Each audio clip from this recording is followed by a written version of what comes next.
ஹாய்ங்க. 7 மணிக்கெலாம் பழனி கிளம்பிட்டோம் நாங்கள் ஃபேமிலியாக. போகிற வழி எல்லாமே மக்கள் நடந்து போயிட்டுருந்தாங்க. ரொம்ப கஷ்டமாக இருந்துச்சுங்க. அவங்களோட மன கஷ்டம் எவ்வளோ இருந்திருந்தால் அவ்வளோ தூரம் நடந்து வரணும்னு வேண்டியிருப்பாங்க. எல்லாருமே ஒரு கஷ்டம் தீராதான்னு சொல்லிட்டு தான் வேண்டி வராங்க. என்னால் அவங்களையெல்லாம் வீடியோ எடுத்து போட முடியல. ரொம்ப கஷ்டமாக இருந்துச்சு அவங்களையெல்லாம் பார்க்க. போகிற வழியில் வந்துட்டு பார்த்திங்கன்னா அன்னதானம் போட்டாங்க. வண்டியை ஃபஸ்ட்டு இறக்கிட்டு அன்னதானம் சாப்பிட்டுட்டு அப்படியே கிளம்பிட்டோம். போக போக ஒரு மாதிரியாக காற்றாலைகள் நிறைய இருந்துச்சு.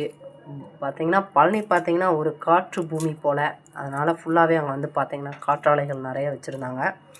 ஒரு வழியாக பழனி போயிட்டாங்க. போகிற வழியில் வந்து குதிரை வண்டிலாம் நிறைய இருந்துச்சு.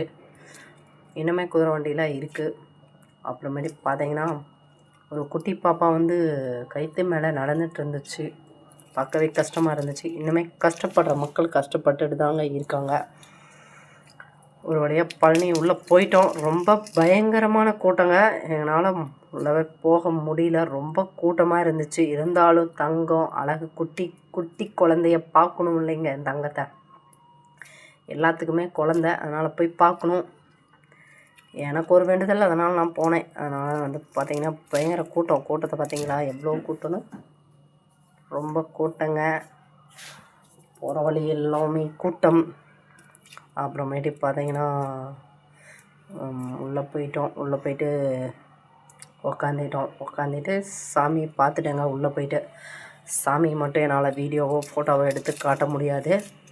அதனால் எப்பயுமே பண்ண மாட்டேன். ஜாலியாக சாமியை பார்த்துட்டு வெளியே வந்துட்டோம். பாய்ங்க.